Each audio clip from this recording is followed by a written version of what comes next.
Ah, hi. Sorry, a little late. Sorry, eh? Running a little behind today. But anyway, everything technically worked, so that's good. And we're off and running. Boss attenuator. There's been a little bit of a debate on the gear page this morning. And we could dive right into that if you want to. We were talking about the TAE, the tube amp enhancement device, of course, that Boss makes, and loads and what's safe and what's not. Here we go. Jason kind of spells it out better than I can off the top of my head. There's a TGP thread about the TAE that's threatening to get nasty and peak up pulled in. Well, I don't think there's any reason for it to get nasty. It's like this. Just your amp, we've always known this, wants to see a load, right? Wants to see a speaker cabinet, generally speaking, if it's a tube amp. If it doesn't, it will fail most likely, or at best, it'll probably pop a fuse. At worst, maybe take out an output transformer, and lots of things can happen in between those two things. So, I've always been told, yeah, don't play with that. Always make sure your amps plug into a load. So, and the load obviously affects the way that the amp sounds, and it also is going to affect how it performs and its reliability. You want to give your amp blue balls, which is what happens if you don't run it into the correct load. All that power's got to go somewhere, right? So anyways, with the TAE, there's this knob on it, the resonance knob. I'm not going to mince words about it. I mean, if you turn that resonance knob all the way up, it's sort of a very unusual curve, and it doesn't look like anything that a cabinet does. And some people have argued that it can create issues. And in fact, we've seen numerous, from Wizard Germino, a CERT SL68, all with failed output transformers. Everybody was running the Boss within those situations. So there's been exactly one failure of I believe, of a CERT output transformer on an SL68, and it was on a guy's amp that was running the TAE and cranked Van Halen style into the. So whatever. I mean, and so everybody's like, well, CERT's got a dog in this fight because he's got a reactive load, and it's like somebody just made a great point in the thread about how, yeah, but he doesn't not say it's okay to use all the other ones. Like he says, for instance, the Fryette is just fine. It's safe. So if he had a dog in the fight and he was just doing it to promote his own product, he wouldn't be saying, yeah, this one's okay, but this one's not. He'd be saying everything else we don't warranty except for what I sell, right? So anyways, we're all just saying like, hey, look, you got to be careful with your amp.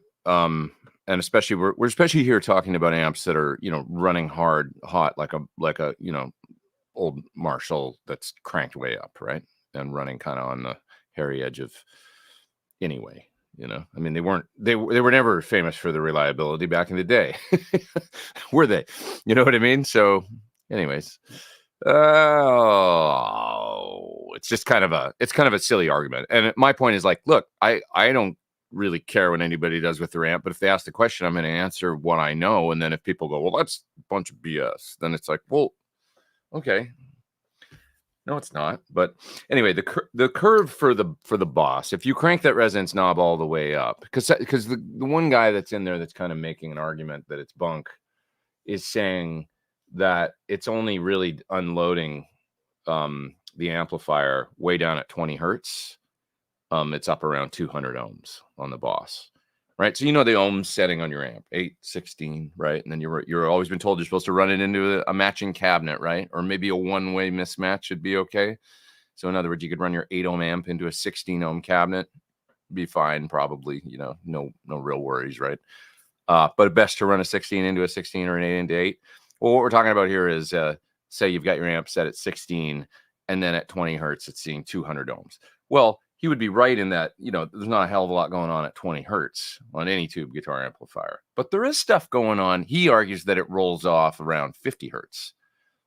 I can definitely hear 50 hertz. I think if you plugged your Plexi into a PA cabinet that was more full range, and you were to pump a 50 hertz tone through the amp, you would hear it through the PA cabinet. Certainly 60 or 70. Well, at about 50 hertz, at those low frequencies, it looks like it's at about 50 ohms, the load. So that'd be like plugging your. I'm not an amp tech here, and I'm certainly not a scientist or an EE, but this is what I know. If you were to plug a, 50 run a 50 hertz tone through a tube guitar amplifier, and if it's making significant volume and power or whatever, right, at 50 hertz, if the load that it's seeing is 50 ohms, well, 16 on your amp, 50 on the, does that sound right? That's not matching. That's not even close, right? So it's like, that's not a one-way mismatch. That's like many times mismatch. So I know this is probably boring for some of you, but anyway, it's important, I think, for folks running Plexis. I just don't, I don't feel safe doing that. And I've heard of I guess all stories are anecdotal because there hasn't been a million of them, but I've heard of Germinos, Wizards, certainly one SL68 and a second SL68 that John makes the case that a guy kept popping output tubes. And as soon as he quit doing the resonance thing on the Boss, he wasn't blowing tubes anymore, So I don't know, do whatever you want with your amps. But when I'm on the road, I'm not going to do that. Now, this is a device that I use, I use the tube amp emulator or tube amp expander, emulator, tube amp expander, the TAE. I used it on a whole tour. And to do that, I just run the resonance all the way down because that's what I was told to do. That's safe, I got nothing against it other than that. I think that they made a device, quite honestly, that where there's some positions that could be problematic on certain amplifiers and make them less than reliable. So, there's a number of manufacturers, Sir, Friedman, Germino, that won't warranty their amps if you use it. So I used it anyway. So just know that, go ahead, use it. I don't care. Do whatever you want with your old Marshall, especially on an old Marshall, though. If you blow the output transformer, that's the heart of the amp. And you've probably at least maybe by a third cut the value of your amplifier if you on an old Plexi, if you have a replaced new transformer in it. On an SL68, they're not going to warranty it, and it'll be a fairly costly repair to put a new transformer in it if you really want to go for it and do whatever you want. And my argument is always this: the load is not the way to play with the tone of the amplifier. Change it in other ways. Add an EQ. Change the IR. If you're using the TAE, it has parametric and graphic equalizers built right in. So if you feel like you want, I like the sound of more resonance. Well, just turn that back down, go into the graphic EQ block and add a little bit at 120 and seeing if it gives you, because that's safe. It's like it's coming after the load and it's doing it on the way to the reamp, power amp in the Boss. Do it there so that you don't blow up your amp. See if it gives you the same thing because it's way safer. Sorry, it just is. I don't know. Whatever. I mean, or blow up your friggin' amp and, enjoy.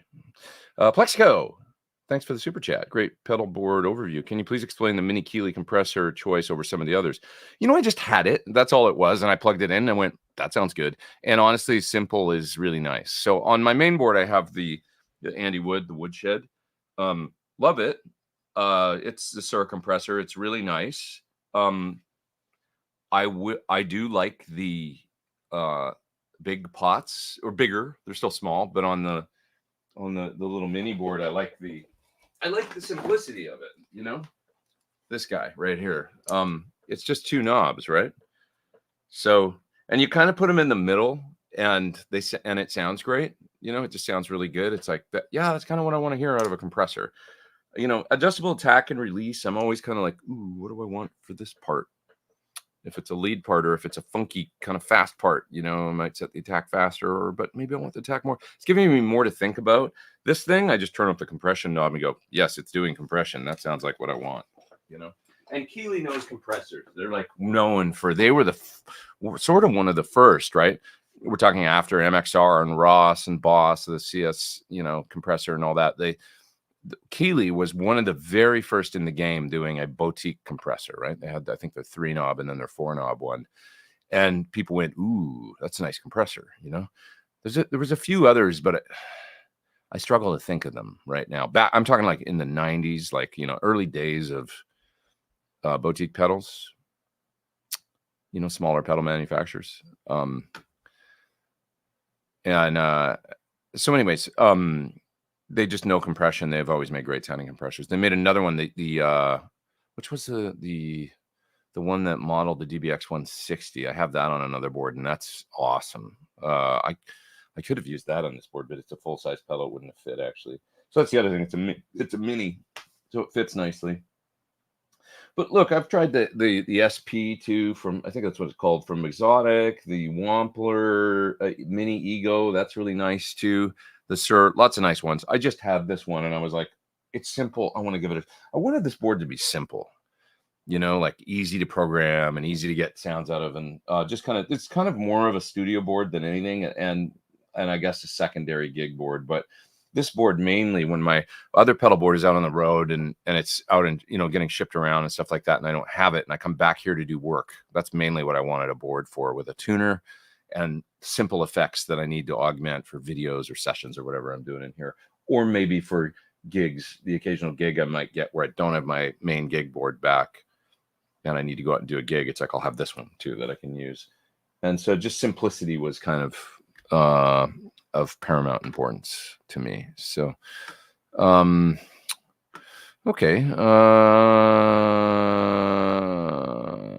Here's an interesting question. I sent you an email. I'm trying to do a stereo 4 cable method connection with a Musicom Lab Effects Mark 4, or sorry, 6. Do you do private consulting? Not that much, to be honest. I probably should. I should probably start doing that, like with a Patreon or something. But to be honest, with stuff like that, you're going to be better off calling Dave Friedman or sending an email to Rack Systems. That's kind of his forte. And with your specific rig, and, you know, he's going to spot things like ground loops and stuff. Like, I'm pretty good at that stuff, but he builds rigs every day. He's the expert. So it's like, you really want to ask him. And he's built multiple rigs now with the Musicom switchers. And he'll be able to help you out. So send an email, I would say, to racksystems@yahoo.com. And he will hopefully be able to help you out. Okay, I've got a bunch of those super chats up there that people sent in, so I'm gonna get to those. And yeah, okay. Eston Ray contributing to your coffee fund. Thank you. I'm drinking some delicious coffee right now. Thank you very much. I appreciate that. Jason says, I can't imagine any world in which Mr. Fryette is okay with an employee calling Sir's ideas his bunk. Yeah, I thought it was a little odd, to be honest. I thought it was a little like, I don't know. I mean, like, look, the Dave fellow from Fryette, I mean, yeah, it's probably not the best idea to do that, I would say. And then also, you know, just if he's listening, it's like, Steve's got a, you know, he's a smart amp guy for sure. And I know him, and I use his power station and all that, but you got a bunch of other guys on the other side, like Aiken, Germino, you know, Friedman, Sir, and they all say a different thing. So it's like, just know that maybe just go at it with a little bit of more tact, maybe, I would say, would be the best way to go at it. That would be my advice. You know, just know that there's a lot of opinions on the other side, and they're not saying it's a sort of a more complicated issue than just simple, like, it's not safe. It's like, that's, you know, Sir and Friedman, they're basically saying, I think, in Germino, that, like, look, with these particular amp designs might be a little risky, you know, and other ones, you'd probably be all right. Still probably don't recommend it, but probably be okay.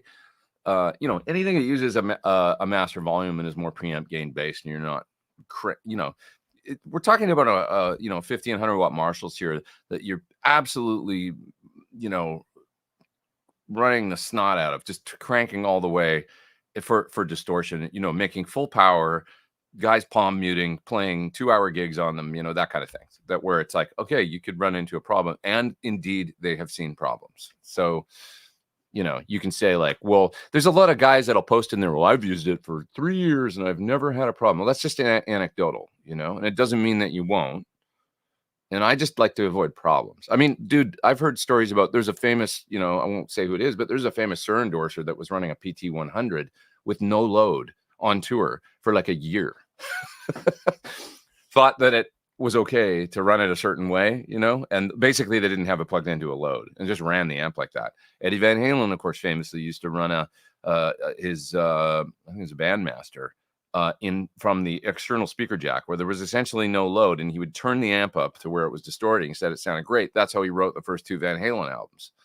No load, you know. Good idea? Probably not, you know, but it's cool. But, you know, we live in a time now where people there's a little bit more sort of like common knowledge about this stuff. And it's like, you know, what's safe, what's not. That's all, you know. So it's just like, and I will say that there's guys out there, you know, that are more conservative, and they're everywhere on the spectrum. And there's guys that are more risky with the way that they do things, with builds, with you know, like I've met a lot of amp designers, and I get the feel for who's a little bit more willing to do stuff like, you should be fine. That's not Sir, you know, he's never been that way. He's like very, very, very concerned with overbuilding, safety, making things, you know, that's just how he is. And when there's problems, he hates it because he likes things to work well. It's part of what drew me to Sir, and is his fixing problems. You know, that was how, you know, when we did this guitar, right, I was like, I never wanted a back route on it. When we did the Floyd, I don't like back routes. He goes, we have to do it because what's going to happen is the geometry of where the neck sits in the body, you're going to have to shim it. If you know, we're going to have to raise it. And then furthermore, and he had all these reasons why. So he goes, let's just do a little bit of a back route because it's going to be the right thing to do for where you want the bridge to sit and how you like the neck to sit. Otherwise, we're going to run into issues. Now, I've got other guitars with Floyds where I have issues with things like the D-tuner hitting the back of the body, right? Like, you know what I'm saying? And, little, like, maybe some of you out there have experienced things like that, you know. Those are things that don't happen there. They generally don't have those issues because all those little problems they work out because that's what I like about John is he thinks about things ahead of time. You're going to run into this, you're going to run into that, and that's just voice of experience of working on guitars forever and building forever, and also listening to sort of an inner, like I say, I don't know. He wants to avoid problems. He wants to fix the problems, you know? So, and that's why this has the cutout for with the background. I never wanted all this on this guitar, but he talked me into it and he explained why. And then it makes sense to me. And when he says things, I listen because it's the voice of experience, right? So the way that the bridge sits on the body, it's almost like, I mean, yeah, it looks like it would, you know, potentially like sit okay. I would probably have to shim, you know, otherwise. So that's just like a little example. You know, generally when he tells me things, I listen. Sometimes I'm like, oh, come on. And then it's like, it's always coming from a place of experience. And it's part of what I love about the guys. This is a fountain of knowledge. And I don't, why argue? You know what I mean? It's like, is it okay to run my car in third gear, you know, at 8,000 RPM for like however many? Well, yeah, maybe, but you know, you might run into a problem. You know, it's kind of like that, right? Anyways, what else we got here? Let's see. I'll see you Tuesday in Ardmore, Pennsylvania. That's our first gig. Sent you an email looking forward to seeing you crush it. All right, Arthur. Cool. Yeah. I don't know where. Did you send me an email to my email account or was it a DM or something? I will see you there anyway. And I'm relatively around like afterwards and stuff. And if you want to say hi and stuff, you know, we're always like out by the bus or whatever, something afterwards. So yeah. Thanks for the super chat. I hope to see you there. Should be a fun show. Should be a fun show. We've got my friend Why Not Jansveld coming out to play bass. He plays in the Wallflowers. And he's been subbing in Matchbox 20 for the last couple years. I think their bass player was out having a baby and stuff, wanted to be around for that. And so why not sub with them? He's a great bass player. Awesome. Yeah. Christian says, what is it? It's a Five for Fighting. So I'm doing a 2-week tour, leave tomorrow with Five for Fighting. We'll be on the East Coast playing somewhere just north of Boston. We're playing Philly. We're playing in Michigan. We're doing a St. Andrews Hall gig if anybody's in Detroit. Bunch of gigs. So somewhere in Virginia or around. It's all at 5 for Fighting. There it is. 5forfighting.com. Saw the Hagar show in Detroit Friday. Great show on a hot summer night. Loverboy got the crowd going. Loverboy's still great, man. Reno sings his butt off. He's amazing. Satriani stood out in the mix and was great. Tone sounds really good. It's been a fun tour, by all accounts. It seems like that, they've achieved the goal of a fun summer Van Halen style outing. So that's cool. Yeah. Sir SLCC 7 Mark II versus the Plex for old Van Halen and old Lynch. I mean, they're both great. They're very, very similar. So you just got to get into the little individual features of each and decide. It's essentially like almost the same amplifier in many ways. A little different build style. The Sir has the switches to get you into the 50K mid and the fat cap that Van Halen had in his main amp and stuff. Dave went at it a slightly different way. Dave was trying to basically make his 50-watt small box spec. And they're both terrific. So, yeah. Yeah. How am I digging the graphite black HSS? I love it. I mean, it's kind of my main shred machine now. I love it. It's a great guitar. Once again, no problems, all the problems solved. It's just really fun.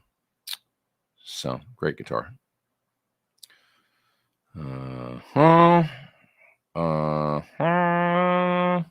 Thank you for always being honest with us. Absolutely. I will never tell you something like to sell you something. I will never tell you something that's not true. Like this isn't my style, and I've never been that way since day one. So that's why I only talk about stuff I like. And I'll talk about things I like, and if there's an issue with it, I'll tell you that too, which is kind of the TAE. I used it on tour. I don't have a problem with it. It does something that, I think there's other stuff coming out, but there's nothing else that's done what it's done to this date, which is effects, a reamp, a load, everything all in one box. It's just they just made a product that could potentially be problematic with certain other interfacing products if you set it a certain way. And when you talk about that, all of a sudden, oh, you got a dog in the fight and you got this, that. Hey, fuckers, I use it on tour. It's like, you know what I mean? Like, I'm not trying to say, I'm just saying, if you do that, it would be safest to do it like this. It's funny arguing with a guy that or trying to discount a guy that actually uses it on tour with the amplifiers that could be problematic. Like, you know what I mean? Like I've done like 60 shows with it, running it and without 63-hour gigs, running it a certain way with no issues, So listen to me or don't. I don't really care. Listen to people that are on the internet that, or somebody else that, uses it a few times a week or something and hasn't had any issues. And so they're the right one, I guess. I don't know. Whatever. Blah, blah. Anyways, what else we got here? I Am Fatness says Cali 76 is my favorite compressor. But it's so big. It is big. The original one I still have in my drawer over here, and I use it on things. The new small box one, which is still fairly large, but not nearly as big, sounds really good. Origin makes great stuff.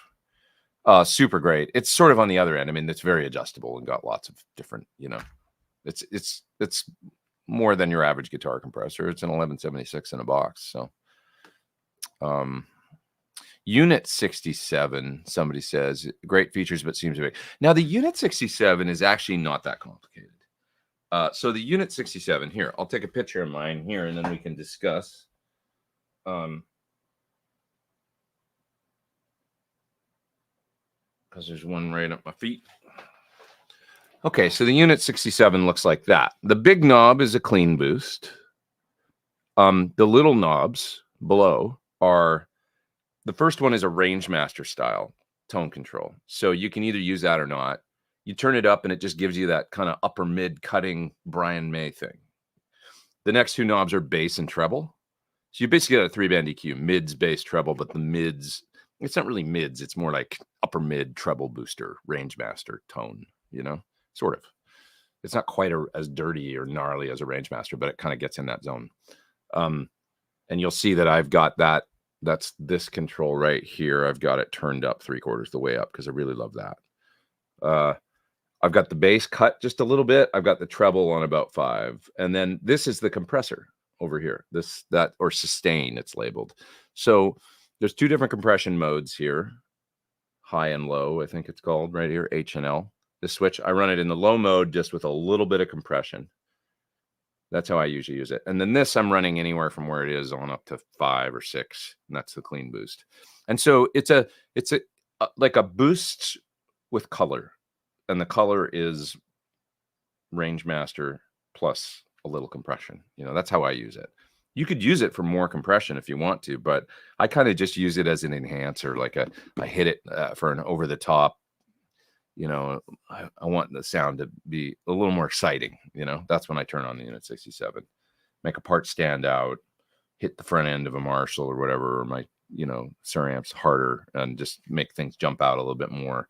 And you can cut. It just adds a little bit of flavor. It's like a flavor booster that I really like. Yeah. Okay. What else we got here? Let's see. What's your favorite Plexi amp of all time? Plexi style amp.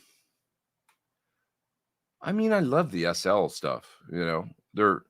It's got a great master. It's got lots of tonal flexibility. Dave made a great amp in the Plex too. It's really good. There's so many good options, there really is. Playing an old one that's good is still pretty magic, but these new ones, they get so close and they're more, just versatile, and stuff. So we live in a time of abundance. It's true. There's John. I've just been tooting your horn. I say, if you're going to make a reactive low, why not make it mimic the speaker? Isn't that the goal? And Fryette does. Yeah, I mean, agreed. Like, Steve makes a great load in the power station that's very, very close and similar in many ways to the Sur reactive load. If Fryette feels great about the Waza, then why would they make a reactive load that actually simulates a real curve? Because it's more expensive. It's more expensive to go at it, with the real resonant peak and everything, the parts you need and everything. It's a more difficult thing to achieve, so, whatever. No, I'm not trying to start anything with anybody. I like Steve. He'll probably, I'll probably hear from him about this or something. But I believe in John's. John makes a lot of sense to me. Is the thing. When he says something, it's coming from a common sense sort of place of like. That's why I think hit it off and formed a friendship. And I'm not like, I don't get it like with him. I'm always like, that makes sense to me. I'm a little like Spock, like, I mean, the way I think about things, I just like things to be logical. And I think John is like that. And that's probably why we work well together and have over the years, because when he says something, it's like, it makes sense to me. Even if I don't like it, I go, yeah, that makes a lot of sense. Even if I don't want it to be true, I think there's people that want things to be true out there. And they won't look at the common sense sort of, you know what I mean? And even if they'll argue the other point just because they want something to be the truth, even when there's a lot of, like, well, does that make sense? I don't know if I'm being clear about this, but anyway, John, yeah. And it also, let's just not even talk about what's good for your amp aspect. Let's talk about what sounds right. When I hook up a reactive load to my amp, I want my amp to think it's plugged into a cabinet and respond like it is, because that's the sound that I'm most used to. Like, I don't want to augment the sound of my amp with a load. I can do that in other ways by changing an impulse response. If I'm loading down the amp, I'm either probably reamping through another cabinet. in which case I want the amplifier to respond exactly like I'm just plugged into that cabinet anyway, but at a lower volume. I don't need to tune the sound of the amplifier with that load. That's what we were trying to get away from forever with reactive loads. The whole point of a reactive load was to react in the way that the cabinet was, right? Once again, I'm thinking like Spock, like it's just logical, because it's like, I don't want the sound of my, I like the way my amp sounds. Generally speaking, the way we got into these things, they're too damn loud. So it's like, I love the tone. The club owner wants to kill me. So how can I get to a lower volume? Or I love the tone. The singer in my band is going to, you know, fire me because I'm too loud. I want this sound, but lower. That's it. Ironically, that sort of jives with the safety of the amp. Like we don't want to change anything. We just want it to sound the same at a lower volume. So that all works. That all jives, right? It's when you get into, let's modify the sound of the amplifier with the load that the amp is seeing. That's not a good idea. I'll just go on record as saying that's a bad idea. There's other ways to change the sound. You can try a million different impulse responses. You can hook up a graphic EQ on the way from a load to a power amp, or on the way from a load to a recording interface, and change the sound of the amplifier with a graphic or a parametric, whatever you want to do. You can shape the sound, and it has no bearing or impact on your amplifier's reliability or, you know, tubes or tube life or any of that kind of stuff. So, yeah. What an endorsement. A year on tour without a load and no problems. Yeah, that actually happened. I mean, I won't name who it was, because once they discovered, they were like, oh no. But we discovered that somebody was actually doing that with a PT 100. Can be done. I mean, I've plugged in amplifiers in here and by accident, and they haven't been loaded, and run them for a minute and gone, oh shit, you know. I mean, I've seen lots of posts on the gear page where people are like, I plugged in my amp and it wasn't plugged into the cabinet. Did I blow it up? You know, maybe, maybe not. I've also plugged in my 72 Marshall up there, hit one chord and blew a fuse instantly, and I think maybe arced or something. I can't remember what I had. It wasn't bad, but it was instantaneous. I think I had a fuzz pedal plugged in too, and I remember hitting a chord and hearing the of the transformer, and then you know, there was one hard, you know, and then I ran my amp up the Friedman, and he said, oh, okay. And then he looked at it and he called me. He's like, oh, well, you toasted your amp. And he's like, it's bad. And I was like, what? And he goes, I'm just kidding. I was like, ah. But anyways, yeah, it took about, 1 second of not being plugged into a load. So anyway, and that's the kind of amp that I'm talking about, like a Marshall cranked up. So anyways, yeah, John says, I have to be conservative with this because we're one of the companies that offers a lifetime warranty. Yeah, I mean, it's like, I wouldn't, if I was John, I don't have any dog in the fight, but if I was John, I do. And then it's like, hey, you can't be fixing amplifiers and paying for shipping and stuff like that for things that is just sort of negligent. Makes sense to me. I mean, it's expensive to replace a transformer. It takes time and it takes parts. So, and yeah, it's not a solid business model to just say, yeah, just have at it. It's like, what? If the variac guy says that they'll do that, more power to you. But John's right. They don't offer I don't think they have a plexi amp. They do Sound City, but I can't believe that would be a great idea to just say, yeah, just do whatever with our amps. I don't think that would be Steve's position. Could be wrong. I don't know, but do whatever. We'll warranty it. It doesn't seem like a good idea. Matt, when you track electric with multi mics, do you print both mics separately or do you blend them going to the interface? So I blend them going to the interface, and I will have something to talk about relatively soon with regards to this. Once again, I love doing things that are helpful for like any product thing that I'm involved in. I love to, you know, think of here's a thing that doesn't exist, and here would be something really helpful to people. And so, anyways, might have something for you soon. But what I use right now is a BAE 1073 MP, which is a dual 1073 that has a summing output on it. And the summing output it's a passive summing amp, so I lose level coming out of it. So what I do is I go out of the 1073 MP, so two mics, 57 and a Soyuz 1973, summed. They go into my UA interface, and then I use an API line amp plugin in the unison slot on my my interface, my UA interface, and it bumps the level up about 20 dB or something like that. So the level comes back up to where I need it. And that's how I record now. I have a summing template in Logic where I can sum within Logic. It works fine, but it does add latency. And it's like, I just kind of got, you know, my 1073 MP sounds great. Love it. And it's like, it's got the summing output on it. I'd rather commit and just blend the mics to one channel. And, but it is true that there's not very many things out there that do that. So, yeah. Sorry, I just got a text from John.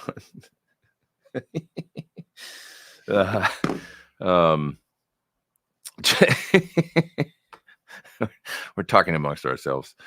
This is a funny this is a funny Sunday Live. I'm enjoying it. I almost said Tone Talk. That's not my show. I think I almost said Tone Talk. This is a funny Tone Talk. It is, because it's not Tone Talk. It's Sunday Live.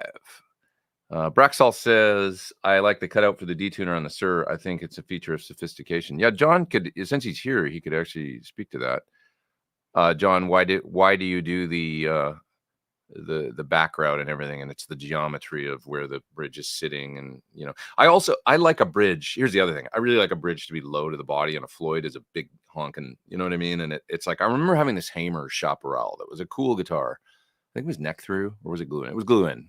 24 fret. Remember those in the 80s? Had a Floyd on it. The Floyd was so high above the body. It was like pneumatic height, you know? And it's this big honking piece of metal in my hand. I remember being at band practice and complaining to the other guitar player in my band about how high the bridge was and how I couldn't play certain things on the low strings because of how high that bridge sat. And then I remember seeing Steve Vai. I remember seeing Steve Vai with his green Mini Charvel with remember how he put a piece of plastic on the front of it, that where his hand would sit? I think that was for the same reason, because it obviously would elevate his picking hand and make it more so that it was like a Strat bridge height. You know what I mean? So that height of a Floyd off the body can be a real pain in the ass. So anyways, I don't think there's really a great way to do it other than to just back route the Floyd and then put, you know, at least countersink it a little bit. I just don't like when a ton of wood is taken out underneath the bridge. I just think it's unnecessary, but the little bit is fine. And the way that Sir does it, I don't mind. So yeah, I think it kind of needs to happen. So 300 viewing, less than 90 likes. That's right. Hit the like button if you don't mind. I would appreciate it. Is there ever a situation where you would use your Kemper? Well, I have it right here. It's sitting right there. You can't probably see it that well, but it's right there. The Kemper is a great product. I mean, it's been a mainstay, especially in the pop world, some metal guys, but it's kind of the standard with the pop crowd, you know, like when you see, you know, your pop artists up there playing, they're probably using a Kemper. The Axe Effects too, there's a lot of those out there, but I find Axe Effects is really geared rock and metal, like a lot of, you know, that audience. And then for whatever reason, I see a lot of the pop people using the Kemper or the Kemper floorboard or whatever. I'm kind of in quad. I have my Quad Cortex pedal board. I'm kind of in that world now.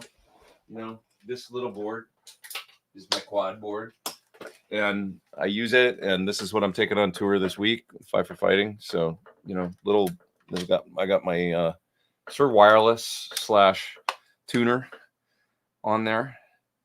Ooh, I just thought of something. I thought of one thing. I'm going to need a cable this week to go from, yeah. I didn't think of something that I'm going to need this week for this to go in my gig. I'm going to have to find something for certain application. But anyways, I'm glad I thought of that. because I got to go on tour tomorrow. But otherwise, I'll just use a cable. But anyways, thinking outside the thinking about other things here. The Cocoa Boost I've got on here because I love having this just for a clean boost in front if I just want to make a part louder. And then the 65 treble booster is on here for a real deal Brian May kind of thing, going into a normal channel AC30 capture that I made on here. It's actually my King Royale, but basically an AC30. And that's it, you know. And this little board, this is my little modeling board, you know. So I love. I don't know, you know, I got used to what I got used to, and that's what I use. So I have the Kemper here, but I don't have a floorboard for it. I've never had their floor controller. I just the interface with the quad and everything, I'm just used to it, you know, the touch screen and doing things and stuff. And I really like, Neural works for me with their, once again, it's the Logic thing. You know, they've got this super easy workflow that I just find connected with my brain, you know, like however it, I don't know if you know what I'm talking about, but maybe some other people feel that way about other things, you know what I mean? But for me, it just worked for me. So, yeah. Okay. What else we got here?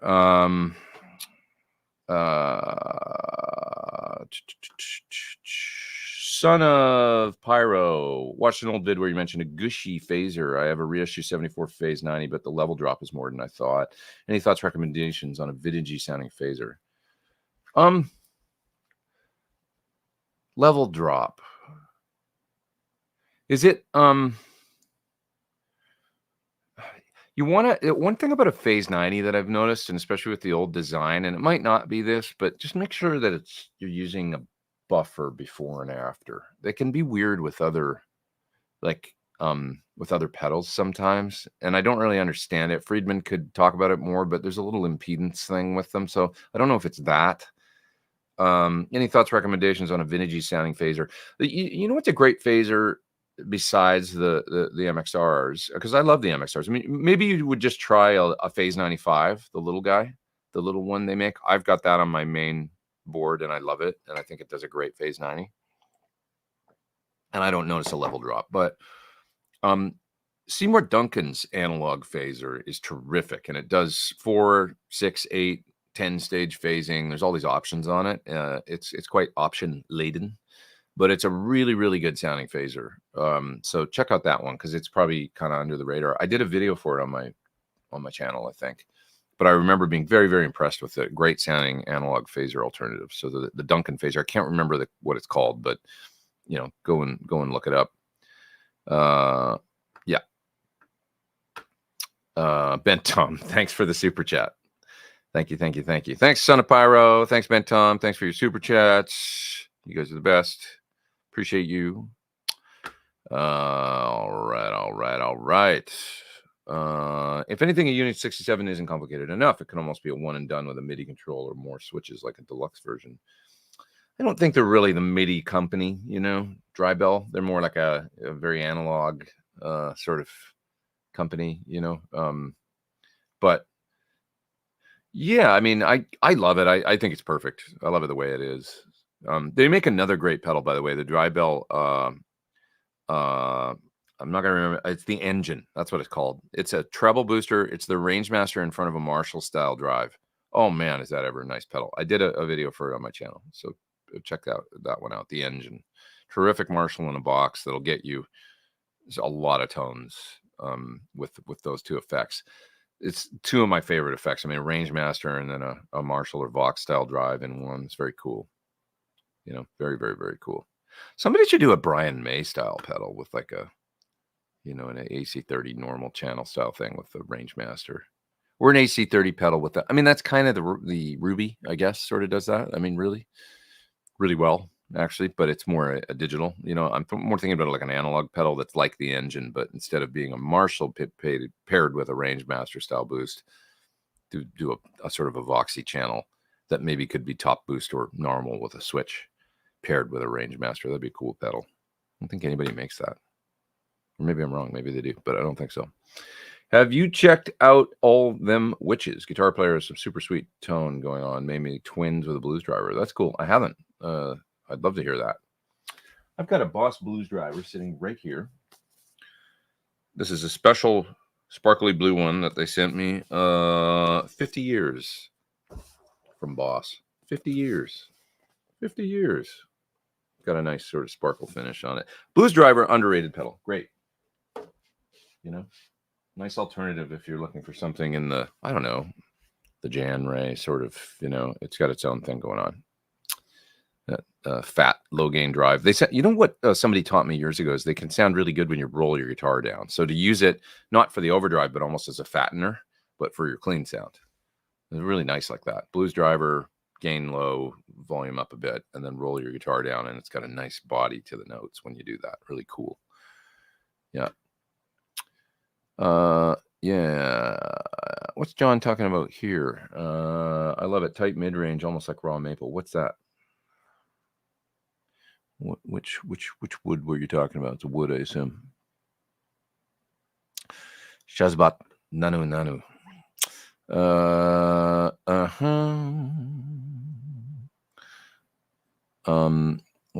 What else? I think there should be more one knob pedals. I like a one knob fuzz. Takes the guesswork out. Yeah, I like the even in plugins, the Waves one knob, you know, like the Greg Wells.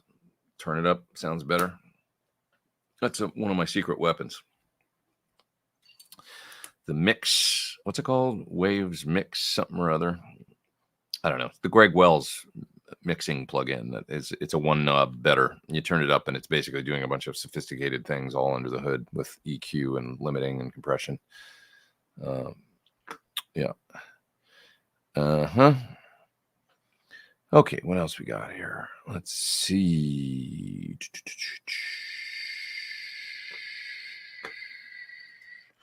I also ran this whole extreme load safety by another EE, Paul Gagon, who is a very experienced dude, excellent engineer, was at Fender for many years in BBE and did his own testing and agrees. Yeah, John doesn't think he knows everything. That's the other thing. He's always willing to learn more. And he'll rely on guys like Paul, you know, to run things by. What do you think about this? You know, and that's one thing. That's a sign of a, you know, like if you're a curious person and you know you're really good at what you do, you also realize that there's always more to learn. So that's something I admire in John, is that, you know, I'll ask people as well, like, well, what do you think about this? Even if it's a guitar playing or whatever, it's like, yeah, I could probably figure it out on my own, but you know what I mean? I don't know. It's good to just, you know, get second opinions and I don't know. I don't know. You know what I'm saying? It's thinking like a scientist. I put up a link or whatever, a post recently on Threads about the book The Demon Haunted World by Carl Sagan, which is one of my favorite books I've ever read, my favorite books of all time, because it made me feel smarter when I read it. And it made me feel smarter not because basically what it's about, Sagan was a scientist, and it's all about thinking like a scientist, what it means to think like a scientist, which is you have to be, you know, very skeptical all the time, and just be relentless with looking for information and the truth, seeking out the truth. But you also have to keep an open mind like a child, you know, and always be willing to entertain possibilities. There's a whole chapter in that book about, I think it's called the fire breathing dragon in my garage or something, and it's all about like, I am pretty damn sure, almost 100% sure that there's not an invisible fire breathing dragon in my garage right now, but I have to keep my mind open to the possibility that there is one. You know, and that's sort of, he argues that that's the way the scientists think, you know, don't blindly follow, don't whatever, like always seek the truth. And that speaks to kind of what we're talking about today, I think. So, you know, once again, don't have a dog in the fight, just seek the truth, you know, because life is easier that way. It's how we got to the moon and stuff. Looking forward to seeing you with CRS next year. We need to beat Thorn fixed. Hey, thanks. Yeah, CRS just announced a UK tour, the new UK tour. So dates are on sale now, and there's about 19 or 20 shows that have been announced. I think there's a few more to be announced still. And we're going to be doing some Europe dates as well. We haven't announced those yet. But anyways, you can go to, you know, the Classic Rock Show website at theclassicrockshow.com, I do believe is the website. If you don't see a picture of me there, then it's not the right site. But anyways, you can see the England dates if you're in the UK, and we're gonna make some rock. We were talking about a set list this morning and stuff, actually, a little bit, and some ideas, batting some stuff around. It's gonna be fun. We're gonna do some fun tunes this year. Yeah. Okay. What do you find the difference in tone on a neck single coil pickup is on a 22 versus 24? It's just that blowing over the top of a Coke bottle sound, you know? It just puts the pickup in that slightly different, weird, hollow position. And I made the point that it puts in a harmonic node there. And people are like, I said this a while ago on a YouTube short, and people are like, well, that's only in the open position. It's not when you play anywhere else. And I go, I know, but it, for whatever reason, whenever the pickup's in that little node right there, you know, right where you can hit the, you know what I mean? This. Right here. I don't know if you can hear that. I can. But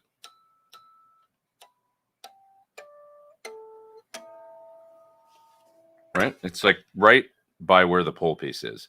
And for whatever reason, that just creates that hollow kind of, you know, Hendrix. I don't know how else to describe it.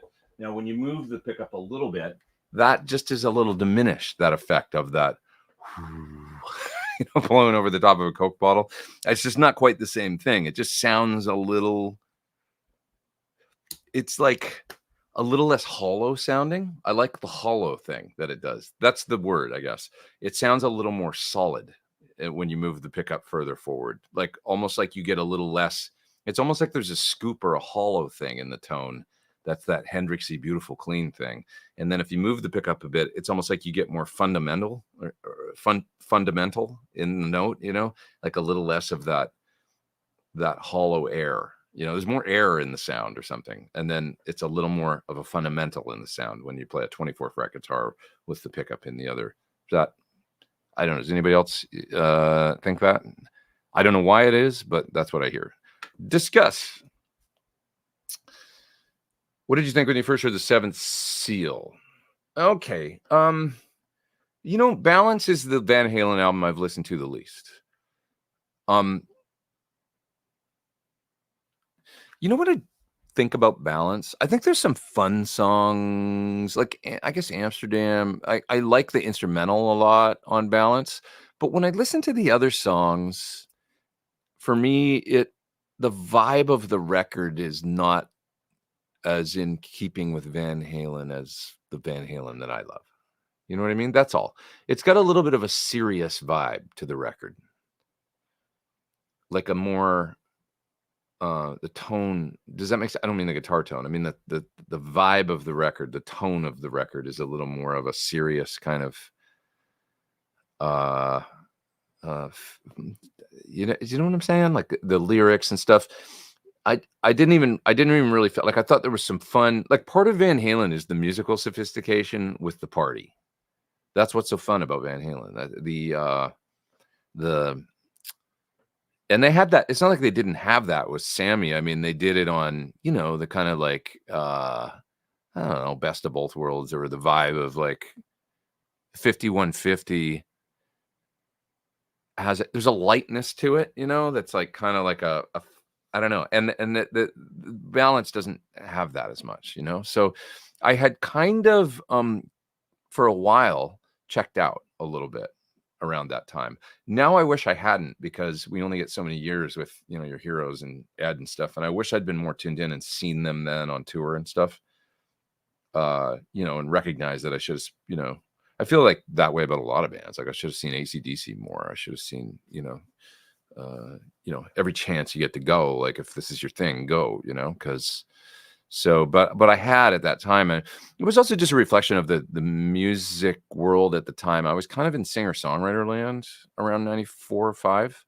And I was not really listening to hard rock or guitar stuff at all. I was more in kind of like I'd gotten into like Neil Young and Joni Mitchell, and I was like listening to that kind of stuff around then. A lot of Canadian singer-songwriters, actually. I was kind of into. I was doing a project at that time where I was playing mostly acoustic guitar with a female singer and doing stuff. So it was a different. I was in this different zone, and had just kind of fallen back a little bit on my Beatles. That was the vibe. Like, it wasn't popular at that point to play guitar solos and to play, so I'd gotten a little bit out of it and been like, maybe I just needed a break too, like from the 80s and stuff. And then by about 2004 or 5, I was starting to rediscover the fun of it all. And by 2006 or 7, I was fully invested again into some fun. But I also had kept those other like musical, the other things that I'd gotten into. And I went, oh, it's all good. We can celebrate all of this, And that's kind of where I was at. So, yeah. So anyways, let's see. This is interesting. Do you ever suffer from crap ear syndrome, where you hear the perfect tone on Monday and plug in Tuesday, it sounds like crap, but Wednesday goes back? I think we all deal with that a little bit. Like, just sometimes a guitar, especially distorted guitar, can be a little grating at times. And sometimes it probably depending on how tired you are or how tired your ears are. It's like anything, it's just it's a little bit of an acquired taste. And sometimes it sounds good to me. And then other times it does sound like nails on a chalkboard, and I just want to hear something different. But I don't know if that's what you mean exactly, but I find this phenomenon happens with distortion, because distortion kind of blows everything up and tends to emphasize certain frequencies that, if they're overdone, can be harsh and not what I want to hear. So, yeah.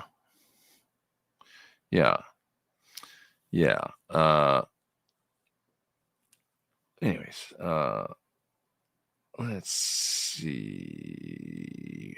Just looking through the anyway, I won't worry too much about it, don't feel like it's normal. It's normal. This is an interesting phenomenon here. I think one thing I do hear much about is your ears as part of the signal. Ears respond to sound pressure levels, so a quiet amp just won't hear your eardrums like a louder amp. That's true. But I've done enough testing to know, with loads and stuff, like one of the things I always do is listen to, with a mic'd cabinet in the other room, an amplifier wide open, and then turn on the load, listen to it running through, like, say, the Fryat. One thing I like about the Fryat, the power station, you can use the load. I've done this in my videos for it and stuff. Use the load, bring it all the way back up to the same volume. So in other words, amp, cab, record that. Amp into the Fryat, loaded down, getting reamped into the cab at the same volume. Record that. If that is good, then you know that you've got a fairly transparent device, even though it's doing a lot. It's in line. It's completely loading the amplifier down and then reamping it. And it's the closest that I've found is Stevie's, the Fryat power station. There's nothing else on the market I found that's as close, as far as a reamp box goes, a load reamp or an attenuator. The Iron Man stuff, pretty good. I've done videos for that too. It's quite good for an attenuation style device. That's not a load reamp, but the power station is the best that I found for that. So anyways,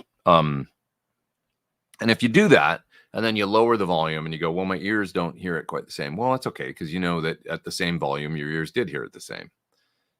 And one thing about miking it and doing it in another room and then listening is you can listen at a reasonable volume. Now you're not listening at ear splitting volume, because at that point your ears burn out pretty quick. And I think things change relatively fast too. Your ears they get tired after a few minutes at a loud volume, and your perception's off, So, somebody like, I'll use Dave Friedman as an example. Anybody that's been in a shop knows, when he's tuning things and doing things, he's doing it all through a power station these days because he trusts it. I trust it too. I mean, it's good enough, at least close enough that, it's far easier when you say you're doing an amp mod or something like that to listen to at a much reduced volume, through the load and reamp, because you're not frying your ears and you know, you make a comparison and you listen again, you make a comparison, you listen. Every time you listen, it's a plexi on 10 or something. You're like, you're not going to last very long like that. And it's going to fatigue you. And so once again, we live in a time of abundance. There's these great devices we can use to kind of like make everything better. So, yeah. Oh, that's interesting. The Chandler TG2 has a summing output, says G in Kiko's home studio. Great way to blend. I didn't know that. Does the Chandler, let me ask you this. Is it passive summing, or is there a line amp so that you can up the gain? Because, you know, with the passive sum to mic pre's, how you always lose volume. So that'd be my question. Is there a separate amplifier for the summed output that allows you to get good, healthy output out of it? I'm just curious. Yeah. Do you know if dropping the AC power using a variac will harm the output transformer? I don't think it will. No, I think that I'm not an amp tech, but from talking with guys like Sir is here, he'd be the best guy to ask that. But from speaking with folks like him and Friedman, etc., I think he'll tell you. He won't speak for him, but I think he'll tell you it's just fine, you know, especially if you're only going from. As a matter of fact, it's probably beneficial if, you know, say you're running an amplifier that's a late 60s, early 70s amp that was designed to work on kind of like a little lower voltage anyway, like, you know, they say 110. You know, to drop the line voltage a little bit, probably beneficial for your amps parts. That's what the brown box does, you know. Different devices out there are made to just lower voltage a little bit to be a little more friendly. Yeah.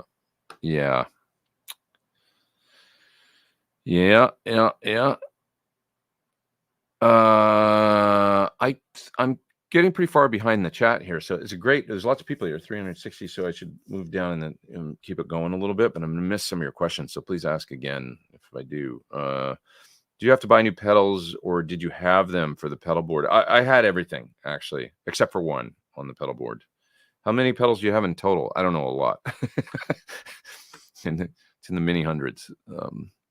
Yeah. Does John need a ride to the airport? I don't know. That's a good question. I don't think he's going anywhere right now.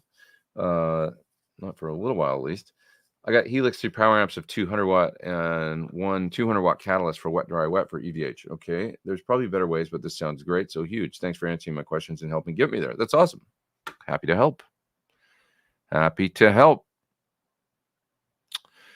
Kemper and Neural are the only units I can use without software. Yeah, I would say I've used the Kemper librarian thing just a little bit. Otherwise, it was just the unit by itself. I didn't really use software with it very much. And the Neural didn't even have a software editor until recently, and it's very easy to use without it. It is nice having it, I will say, though. And thanks for organizational, for like making set lists and things like that. I'll use the Neural editor. It's pretty cool. Does the Musicom Lab Mark 6 have a programmable phase inverter per preset? I don't think so. It's an interesting question, but I don't think so.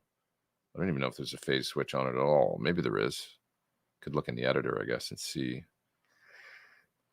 I don't know. I've never used a phase. I know what you're saying, like flip the phase so that like if you change amp channels and you're using 2 amps at once, maybe it'll keep it in phase.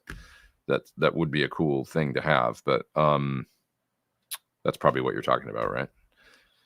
If you're using a 2-channel amplifier, maybe mated to a single channel amplifier, and then you want to use them both in stereo, and then you change channels on the channel switching amp, it'll flip the phase generally, right? And then you'll be out of phase. That's a problem. Good question. Nathaniel says, do you ever wake up in the morning and think, damn, I'm good? With regards to Sir. Yeah, do you get up and say that, John? Do you look in the mirror and go, it's just not fair. It's not fair. It's not fair to the rest of the world that I'm here. Look at me. Do you guys do that? You get up in the morning, say that? Earl, do you do that? You get up in the morning and you're like, this isn't really fair to other dudes. Have you set up your new Mac yet? No, but it is sitting right there. That's the monitor. And so I have not. Soon.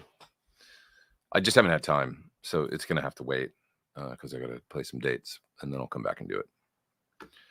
That'll be the next, like the first thing I do when I get back from this little run. What Marshall do you think has the best clean sound? And do you agree with the Marshall clean is underrated compared to Fender and Vox? You know, here's the reality. I have never played the Marshall, what's it called? The Club and Country? Or is it Town and Country? I think it's the Club and Country, which is their version of a twin, I think. And I think Alex Lifeson used those. So I would have to try that amp. I've always wanted to. Otherwise, you know, a JTM 45 can sound pretty nice clean. Plexi can sound nice clean if you just set it up, you know, if you blend, do the channel blend. It can sound absolutely beautiful clean. Probably a JTM 45 blended clean, you know, probably pretty, I mean, it's a Bassman basically. So, you know, just with English parts. But yeah, I would like to try. That's the one amp, the Club and Country, that I would have to try and see, because it might sound really nice. I bet, you know, for it's just not what people get Marshalls for, but they were the came out in the early 70s, I think, and they were their answer to Fenders, I think, and kind of cleaner. So I would want to try that before giving you an answer. Previous username says I don't use a lot of amp models. UAFX Line 68, that thing's great. Atomic amplifier box, always a nice little killer little thing. In the effects loop of your Line 6 HX effects, swap between them by presets. That's interesting. That's cool. That probably sounds, that's a neat rig. Probably sounds really good. Yeah. If you have to choose one of your signature models, which would you choose? Ooh, that's tough. For a guitar, man, I mean, I love the Sparkle Black guy here, but I would probably, if I could only have one, I would probably have to go.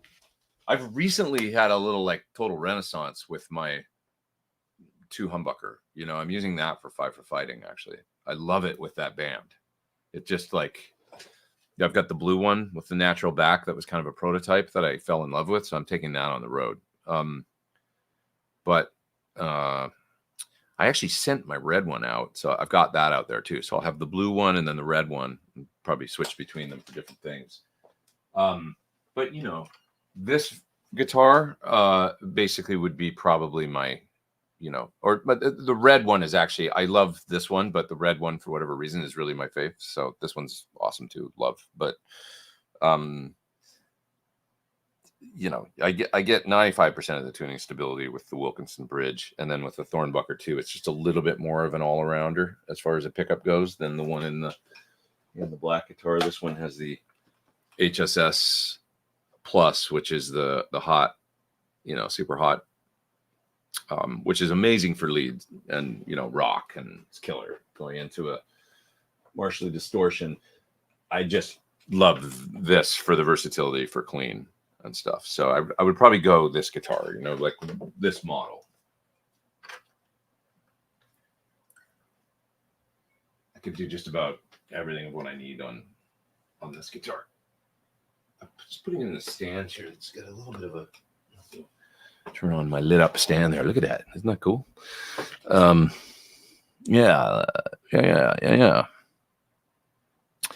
Joshua was asking if I got any experience with scalloped fingerboards. I scalloped a guitar. I've told the story before, but it was a Fender, one of those ones with lace sensors from the late 80s, and I scalloped it myself. So that's my only experience with a scalloped neck, and it was a little over the top, but it worked. Are there any pitfalls using variacs with guitar amps? I don't think so. No, not. I mean, you don't want to take it down to 60 volts or something, but you know, and I can't speak to every single amplifier. Some amplifiers are probably not going to benefit from it, and if you drop the voltage too low, there's certain logic things in amplifiers like the channel switching and things like that that might be affected by a variac. So I don't think it's going to affect from it. You know, people used to talk about cathode stripping of the tubes and stuff, but most of the amp guys that I've ever talked to say that's a bunch of, you know, I mean, you know, once again, here we are today talking about absolutes with amps and things, and that isn't always the way. So I will just say most of the problems that I've heard, like dropping voltage on an amplifier that's maybe a modern high gainer with some sort of logic switching and stuff, it could probably be an issue. If Sir's still here, I think he could speak to that. But other than that, it's, you know, and you certainly don't want to raise the voltage. Stephen with a super chat. For heavier stuff, do you run the gain on channel 2 on your PT15IR on 8 or higher? Or do you run the gain lower, use boost pedals or other things? It depends on the gain sound you want. If you turn it up higher, you're going to get more gain, but you at the expense of sometimes tightness, you know. So the more and more you turn it up, the less of the effect of the bright cap you get, and that sort of that more cutting, aggressive thing. A lot of guys will use, you know, do the tube screamer thing where they'll run a screamer with the drive all the way down and the gain up into an already gainy sound in order to boost and get more, because it lops off a lot of low end going in. So you get the gain with less low end, which equates to tighter. So if you want the tightest, most aggressive heavy sound, you're probably going to want to go the boosted, you know, the boosted method, as opposed to the turn the gain all the way up. Most amps I find that are gain amps don't sound the best with the gain all the way up. You know, that's, I bet Friedman would tell you that. And, you know, that it's always better to run it on 6 or 7 and turn the amp up more, you know, and then maybe hit it with a leaner boost. And I tend to like boosts that lop off low end. And, you know, if you look at modded amplifiers where you say add a tube gain stage in front of a plexi or something or whatever, you're always lopping off low end coming out of that tube. You know, that's what I've been able to garner from the amp guys, is that, you know, the way that that tube sort of starts to work like almost like a mid boost, and then say a Jose or something. You know, there's high end getting lopped off, there's low end getting lopped off in layman's terms, you know, out of that boost tube, and you're hitting the front end with this kind of filtered sound, essentially. That's a kind of a targeted, almost like mid range, you know, and that's what's that sound, you know. And so it stands to reason that, you know, it's kind of like the poor man's amp mod is sticking a SD1 or a tube screamer or whatever in front of the amp, and you're doing the same thing. You're kind of hitting it with a mid-rangey, slightly overdriven and volume for boost. Yeah. Braxall says, I ordered that sweet pizza. That's the PT Custom HSS, just like the one I was showing. Looks like it'll be here at Guitar Sanctuary February of 2025. Wonder if Pete can sign it for me before it goes out. Hey, dude, I would be happy to. Only problem is I'm on tour. So January, February, I'm out on the road. And so if it's done in February and then gets shipped, I might not be around. But I'm happy to do it down the road or something later too, whenever the chance is that I could be somewhere where you are. So one way or another, we'll get it done. If the guitar's done and I'm in town, happy to do it for you. Sign the backplate or something, or whatever you like. 100%. Let's see. What would work better into the effects return of an amp for rock tones? UA Lion, Friedman IRX, or Headrush MX5? Well, it could all work. We live in a time of abundance. The Lion is a, you know, multi-sound, but kind of a one sound, you know, it's a Marshall thing going into, you know, great pedal, love it. I personally haven't tried it into a tube power amp in a cabinet, but I bet it probably rips. IRX I have tried. That's a 2-channel affair with boost on each channel. That's really good option as well. Headrush MX5, many more options, obviously, right? You're gonna be able to get Fendery and Boxy and whatever, plus with all the effects and everything. So it really depends on your need. You know, if you were like, I just want straight up Marshall rock, no effects necessary, I would be like, well, probably go with the IRX or Lion, you know, an IRX if you want to keep it all tube. If you're like, I need some delay and stuff, well, then it's kind of a no-brainer to go with the Headrush, I guess, if you're like, or both, you know, an IRX and a Headrush or a Lion and a Headrush. Yeah. Yeah.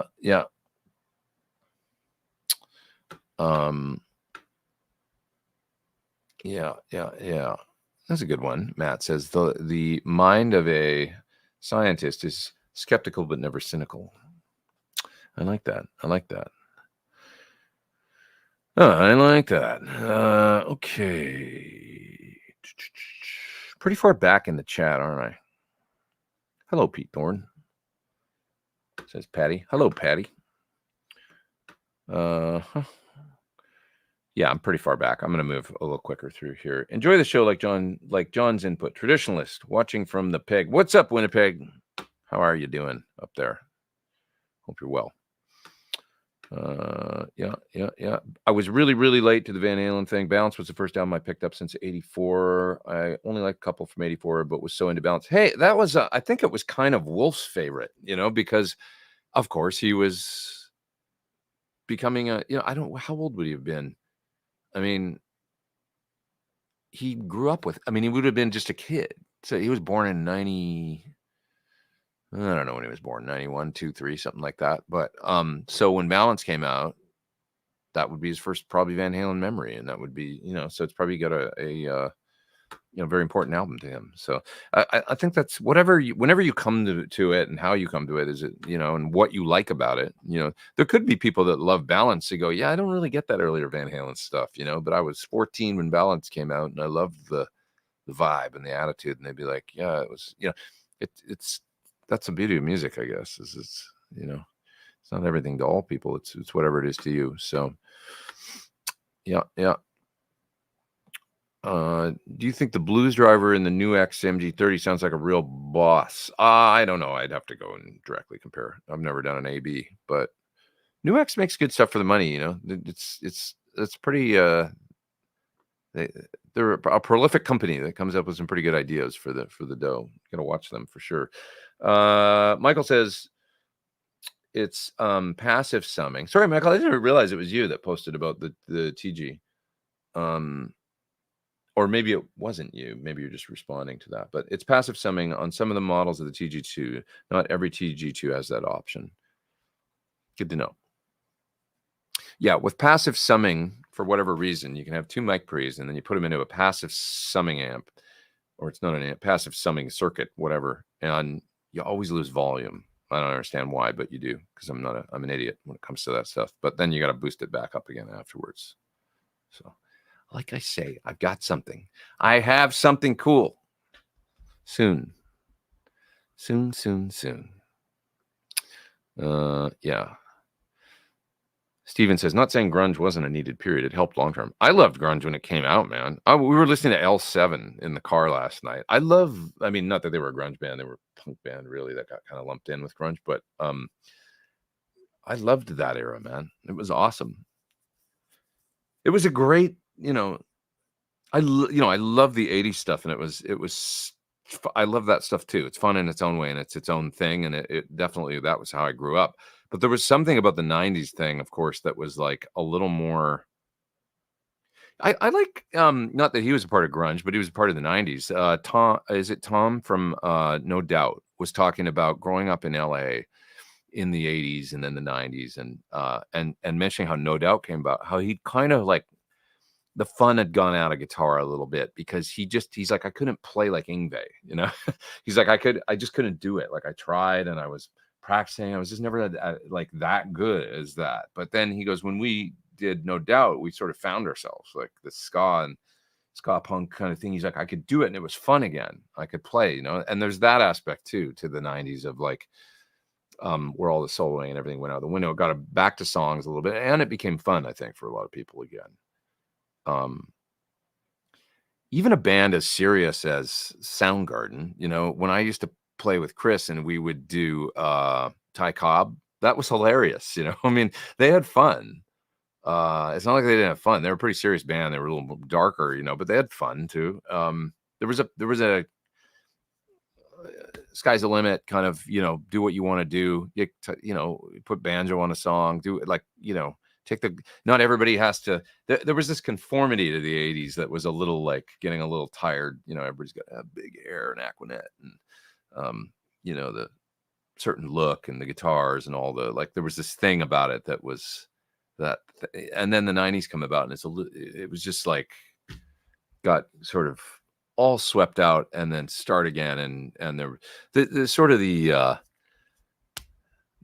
just the punk rock aspect of it was really fun, I find. So I think it was actually a needed period, actually.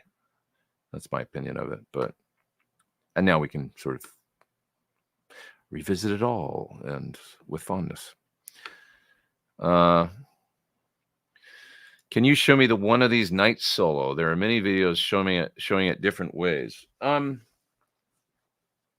If I play my 335, let me turn off echo cancellation and see if I can, because I don't have an amp set up here right now, but I'll just turn off the echo cancellation. Is the sound still good? It should be. Let's see. Let me check my audio. Yeah. It looks good, like good level. Let me see. So the One of These Nights Eagles solo.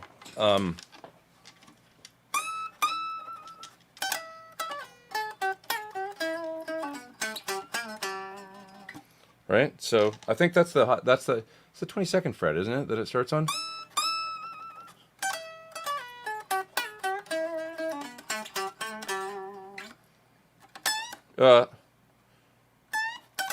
I'm forgetting it now. No, forget it.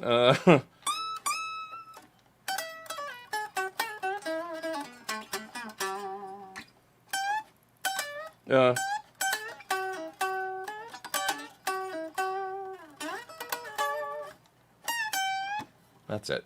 Okay, so a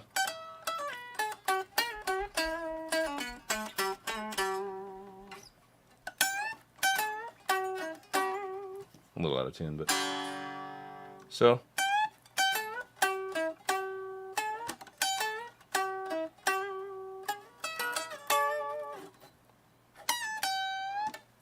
and then you go. There's a lot of these little diodes in it.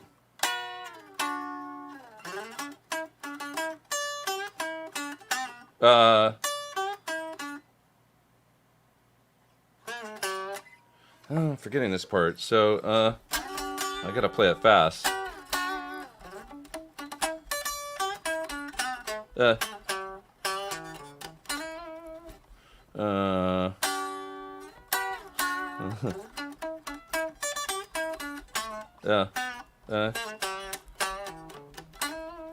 It's hard to play at this angle. I'm trying to hold it up so you can see the neck. Oh God, what is this next?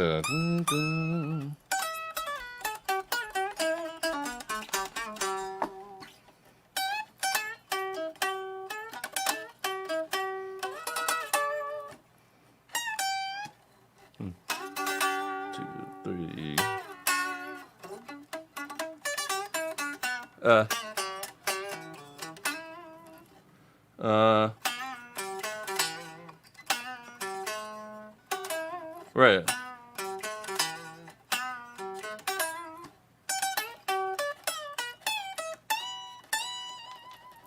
That's the end. So it's hard for me to play with this ring on my second finger.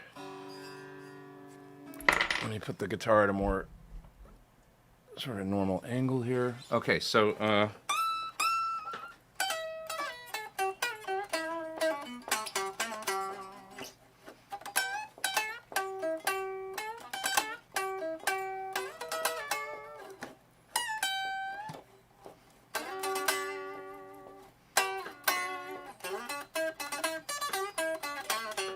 I feel like that's not right. I feel like that's not right. I need to listen to it. Maybe it's that. And then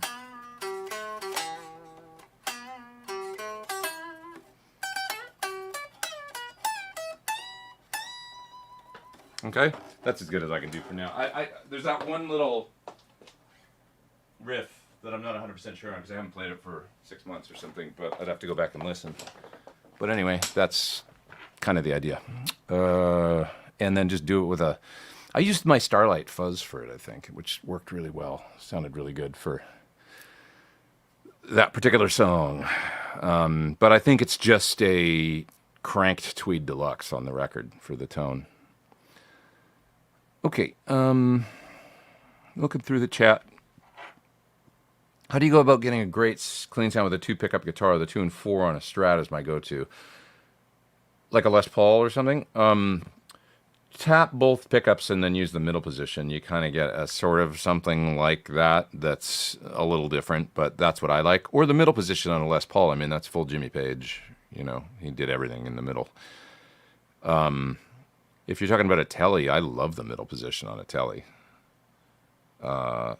You know, but I would say on a two pickup guitar, if you're talking about a Les Paul or something, if there's a way that you can tap, you know, just put you know, push pull volume or tone or whatever that taps the humbuckers if you can or something, you can get a great sound that way. I mean, I like it. That's what I use in my signature Sir is a lot of times is the position 2 on the switch. Some people will call it 4, but is that the I believe it's the inside coils of both pickups, and I love that sound. I use it all the time. It's like one of the main sounds I use with Fight for Fighting, that's for sure. Yeah. You can only have 3 pedals, not including a tuner. What are they? Oh, I would say probably a compressor, an overdrive, and a delay. Yeah. Could do a lot with just that.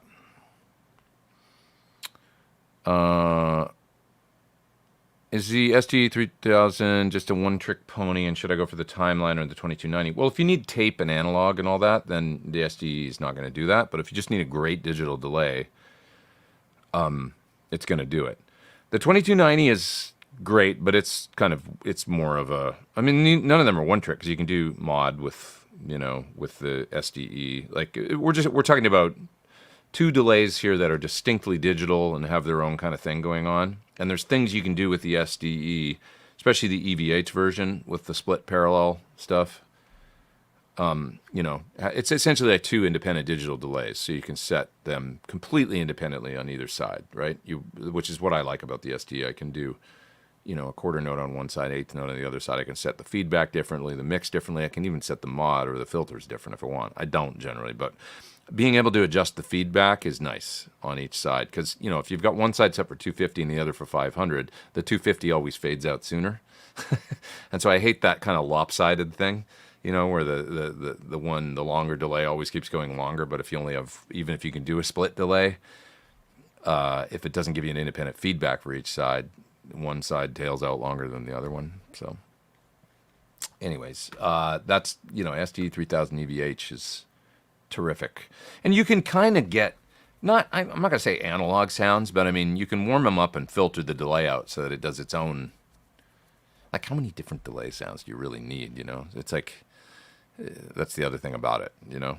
I find for me, it's like, I generally, what I have on my board is the SD in the loops or whatever. And yeah, like it's doing a stereo split and it's the digital delay. And then I run the Echoplex in front of the amp for when I want to do crazy, you know, go, go, go, go, go, go, go, go, go, go, go, go. I've done that before on here. It's so silly. But you know what I mean? The tape stuff in front. And I can get that out of an Echoplex pedal. And then I got it all covered. Because even if you've got a timeline's great. There's nothing wrong with that too. But even if you got a timeline, you're running it post. You know, you're going to run it in front of the amps. You're going to run it post loop or whatever. You know, in the loops.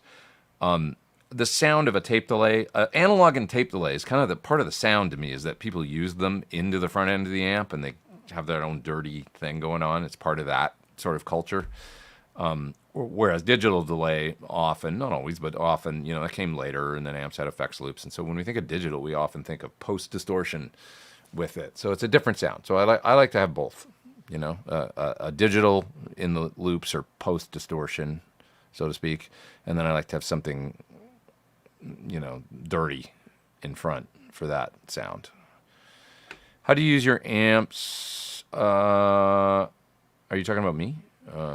I do stereo, and I get the stereo out of the loops. So I run one head as my main tone source. Ooh, I just felt a little shake. We have an earthquake, a little minor, maybe an aftershock from Barstow.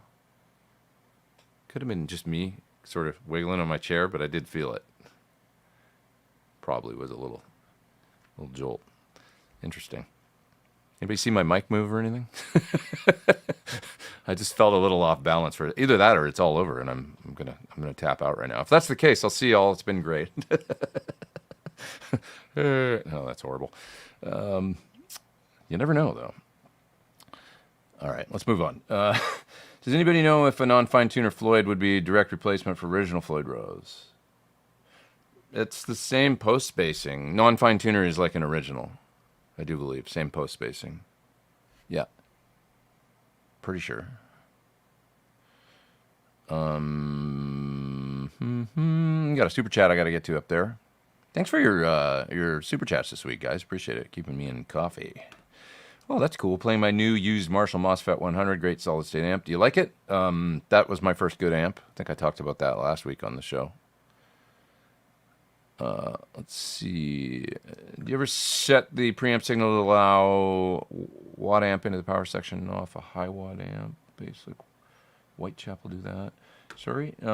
Sent the preamp signal into a low watt amp of preamp signal to a low watt amp into the power section of a high watt amp. I don't know. I'd have to look at the exact setup and see what they're doing. I think I know what you mean, but any thoughts on Aerosmith hanging it up? I mean, you know, many years of great rock and roll, and it's sad, but if they're saying it's time, then I totally respect that. You know, if they're like, yeah, we can't do it at the level we want to do it at, I think it's great that they're doing that as opposed to going out and, you know, phoning it in or not able to deliver or putting vocals on track or who knows what, you know. And we all get older, and time comes for all of us, I guess. So it's sad, but I respect the decision on many levels, you know.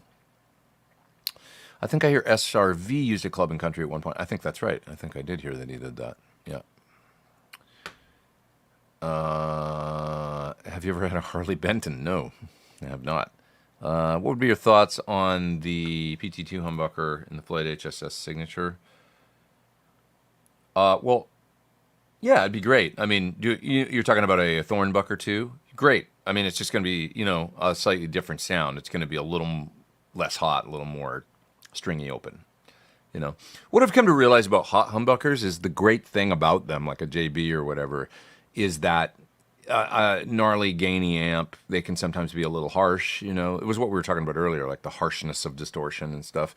And they tend to sort of mitigate that, like, or, you know, a warmer, darker guitar sound that's also somewhat powerful boosts into the amp and then also tends to roll off, you know, the pickup's just not as bright. And that can sound really nice into distortion, I think. It's that simple. It's when we're talking about cleaner sounds where you want a little more air and a little bit more snap and twang in the sound that it can be a bit of a compromise, you know, that you can't kind of get back. The pickup does sound good in parallel, you know, like a hotter pickup you can put in parallel. But something like a PT2, like it's already a little bit warmer on the top end because the Alnico 2 magnet, but still has clarity and sparkle and stuff because it's only a 9K pickup. So it's like a hot PAF basically. Yeah, playing clean. If you want a dark clean, it's okay. You know, a hot pickup into an amp with a lot of headroom, a darker clean can be okay. It just doesn't have the air and sparkle that some people might want out of a bridge pickup sometimes when going into a cleaner, you know. It's just going to be darker. It's going to be a warmer, you know, a warmer sound. So, yeah. Has Rev Amps or Sean Tubbs ever extended an offer to play their products? I did a video for Sean's tilt pedal, I think. And yeah, I was supposed to do a video actually for a Rev of some sort, but we just never kind of hooked up on that. But I know those guys, and they're, you know, I see them I saw them at Sweetwater last year, and they're nice guys and stuff like that. And Sean's amazing, you know, he's a sweet guy, and he's a terrific guitar player. Yeah. Yeah.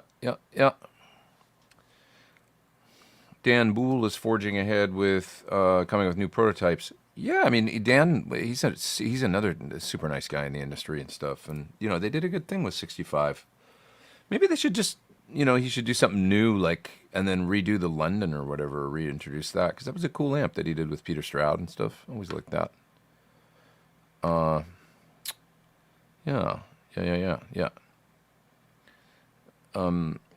Okay, there's a super chat that I got to get to there that I know was a big one, and I'm not forgetting about you. So, John says, oh, this is regards to using a variac.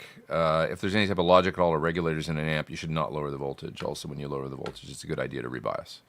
100%, all that stuff. So I was right. My advice was good. Yeah, anytime there can be things in an amplifier that don't have anything to do with tone, but have to do with switching and things like that. And if you use a variac on them, the lower voltage can affect all of that business. So don't want that. It'll start to malfunction.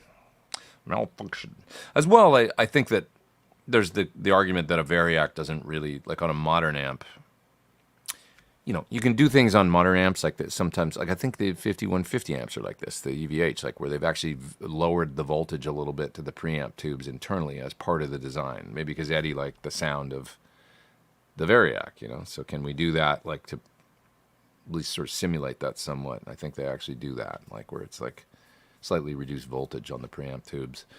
In other words, there's ways to design it. So if you were to use a variac on that amplifier, you'd actually be lowering the voltage more than probably, what would be good or liked by somebody like Eddie, So on old amplifiers, it's okay, I think, and on newer amplifiers, probably unnecessary and maybe detrimental. Yeah. Well, sounds good. Something I would like. An amazing video on healthy skepticism. Michael Shermer's baloney detection kit. I'd like to watch that. Yeah. Sammy Hager said he's left the 5150 tour open to Dave or Wolf. Would be cool if they were able to play a couple of the gigs. That's interesting. Thoughts on Satriani covering Eddie? I think he... It's a difficult position that he's in, and because he's such a stylist. So you're asking, it's a very humble thing he's done, actually, in a way. That's one thought I have about it. He's been a stylist and a star guitar player in his own right for many years. It's hard to imagine a lot of people sort of doing it, because you're sort of putting your... But he's done it in a way where he's, doing his own thing with it. I hear more of him in it than I do of Ed. When I hear him playing, I hear Joe. I don't really hear Ed, which is fine because he's Joe, and he didn't go for note for note solos and stuff. Sometimes he does kind of the melodies and the gist of the direction, and then I hear him doing his own thing after that. And maybe that's just how it should be, with somebody that's as much of a... He's got 1 million records out, and he's done his own thing, and I have great respect for Joe Satriani, like as an artist. And I've said this before, so I won't, go deep into it, but he's done things that no other guitar player has done, like, for instance, having rock hits on commercial rock radio with instrumental guitar songs. Almost nobody, We could argue Eddie with... Eruption, sure, but that's a solo, Jeff Beck to some degree, sure, but he wasn't... I'm talking about commercial rock. That's not really Jeff to me. Maybe the closest is Steve Stevens with the Top Gun theme, stuff like that. A piece like that. But Joe had Summer Song and Always With Me, Always With You and Satch Boogie, and these songs were played on KLOS here in LA on the commercial rock radio, Who else has done that besides Joe? Cliffs of Dover, okay, but it's almost on one hand we can count the people. So Joe exists in his own category almost, I think, It's a very, very small category, of people that have accomplished something that's pretty impressive. So,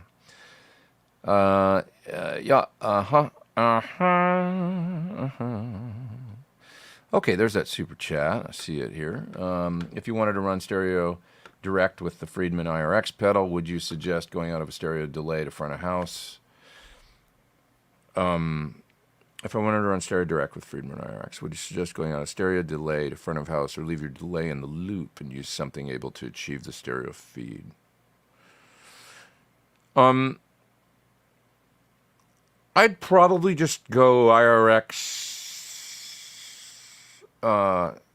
mono out into something like the SDE 3000 EVH and then come out of the left right and go into 2 DIs and go to the front of the house. That's what I'd do. Thank you for that super chat. I do appreciate it. I do. Was wondering why IK always uses depth and presence on most presets, including the latest Satriani. I guess just to have the option of kind of adding a little power amp tuning post, you know. I'm not really sure what the thinking was, but I'm just guessing, you know, giving you the option. Can you do any of the polyphia stuff? No. Do you still try to expand your palette of techniques? Yeah, but I don't really. I've watched them and it's amazing, you know, some of the stuff that they do. But I haven't ever worked on it. I wouldn't say. I spend more of my time writing rather than expanding my palette of techniques. I'm sort of more interested in songwriting, although there's times when I think, quite honestly, I should work on something like, you know, whatever, like get better at this style of guitar and practice. But I do find myself most of the time, if I'm not learning music for a new tour or something like that, which expands your palette, like last year, you know, learning certain things that I had to learn. But it's generally classic rock, you know, that I'm learning. I guess I am who I am to some degree, and I spend the time that I have to play generally writing, you know, and coming up with new songs and stuff. That's what I really enjoy. Not like, you know, working on 8-finger tapping anymore or anything like that. I sort of just don't really do that. But if I worked on anything, it would be a little bit more, it wouldn't be the polyphia stuff. It would be nothing wrong with what they do, but if I was to work on things, I would probably work on my, like, I would watch Scott Henderson's stuff or something on a little more fusion jazz, you know, or I'd try and get deeper into Jeff Beck or something. And the jazz style playing, for instance, that as it can be applied to rock and what I do, would be the thing that I would like, playing a little bit more around chords and through, you know, like drawing a line through the chords and being able to improvise, would be a little bit more what I would target, if that makes sense, you know, and just getting better at that. Because I'm really a rock guy, but I admire people that can play. I always remember going to see, or taking a lesson with my, who I saw recently, one of my first guitar instructors, amazing guitar player, and still touring and making records and stuff like that. Brian Hughes, good friend of mine. We went and watched a hockey game together when the Oilers were still kicking ass and all that before they lost to Florida. But they kicked ass all the way to the end, till the last game. They gave it all. But anyways, Brian and I, we go way back. And I remember, you know, I was taking a lesson from the time I was 13 years old. And I had this awareness that when I would play, because I could play fairly technically, you know, by the time I was 13 or 14, I was getting decent sort of technique and shreddy stuff. But I sounded like I was running up and down patterns then. And when Brian would play, it'd be, you know, and he could play, you know, he was more of that, playing through changes and stuff and approaching from a half step below. And I realized what he was doing was turning around a lot more than I was. You know, using a lot more chromaticism, playing a few notes in one direction, and then backing up and going the other way, and then a few notes in one direction. What I was doing was going, and so that style a little bit more, that loose sort of phrasing, and that jazz sort of approaching from a half step below. And I find myself doing that more now anyway, but you know, when I watch players that are really amazing improvising, you know, the bebop players or whatever, you know, if I could apply a little bit more of that to rock and have a little bit more of that freedom, you know, somebody like Andy Timmons is brilliant at that, right? That would be a little bit more what I would tend to work on, you know. I don't really have a desire to play more technically than Eddie Van Halen ever did. You know, I've come to realize that. Like, that was enough technique to me. That level of virtuosity and fiery and speed and all that, I don't ever need to do anything more than that or try and achieve, you know, sweet picking. Like, I just kind of like, that's amazing and I see it and I guess it's got its place and everything and it's like, it's all good. But for me, just personally, I want to play music and songs and stuff. And if I can have that level of freedom and fire and stuff in my playing, and broken up with punctuations of bends and you know, a little bit of flash here and there, that's kind of my style, and that's what I like. You know, that's just kind of my personally. So yeah. Yeah. What time is it right now? It's 1:44. I'm gonna go another 15 minutes, and then I'm gonna I gotta go on tour tomorrow, so I'm gonna actually have a little beach day and go chill for the rest of the day. So 15 more minutes here, and then I shall split. What else we got going here? Let's see. When did your YouTube career take off?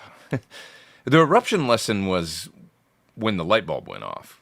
I've told the story about a guy coming up to me on the street in Portugal and poking me in the chest and going, "You taught me how to play eruption," which was when I went like, wow, that's amazing. That's never happened to me before that, where I was halfway around the world and somebody went like, "I saw your video on YouTube," you know? And I was like, that's crazy. Like, that's something that I can make on my 2006 iMac can go all the way around the world, and this guy can be stoked about it. You know, and I do it on my own. There's no middleman. That was the moment. So I don't know if that's the career taking off, but that is when the light bulb went off. You know, was the dude in Portugal on the street. Wherever you are, sir, you were the first. And do you still have your basement from the early videos? I do. Yeah, it's in the other room. I haven't used it for a while, but it's here and it still sounds great. I should probably take it out and fire it up and, you know, make sure the caps are still good and all that. It's been a minute. But I would say that the YouTube really started sort of becoming a significant thing that I was doing around 2010 or 11, because that's when I remember being in Santa Monica in that place where I did those 5-minute lessons and started making videos for Boss and Pigtronics and all these different companies and stuff, and, you know, earning some money doing it.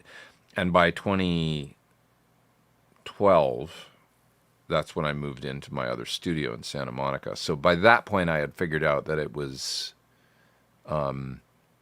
lucrative enough that I could have a separate studio space and afford it, you know. So I had the studio space you saw me work in from 2012 to 2015, kind of the green walls and that I loved that room actually, and I loved that place. But that was a good time, you know. I was riding my bike to work in Santa Monica, I felt like I had a thing, like my own thing, you know, that was like nice studio, and it was like kind of, you know, dialed in and stuff. It was my first sort of professional space, I guess, that wasn't a bedroom or something, you know.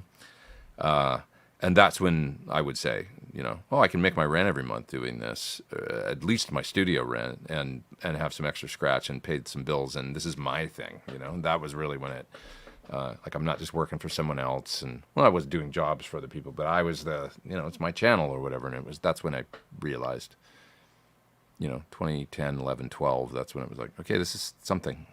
So, yeah. There's another super chat there. I gotta grab that in a sec. Will you be doing a master class with CRS? I don't know. It's a good question. Haven't really gotten into that yet. Might have some clinics in the fall coming up. I got to develop a new clinic. My idea for a clinic, I can tell you what it is, actually, because, you know, my last clinic was all about kind of my writing process and how I approach what I do on YouTube, and, you know, trying to put that into a clinic. And then also, so it was a little bit of how I, you know, write melodies and phrase and all that kind of stuff, and then a little bit about mixing and everything. And now what do you do with this thing now that it's done? And then I talked a little bit in the clinic about YouTube and about distributing music, and how the reason that I'm here at this clinic with you people is, you know, because of YouTube, and what I was just kind of talking about, you know, that sort of development. And that's what the clinic was sort of focused on, was as to be inspirational somewhat, hopefully. But the new clinic I want to do, I think I'm going to call it Inspired by the Tone. And it's all about how different guitar sounds can inspire you to play different things.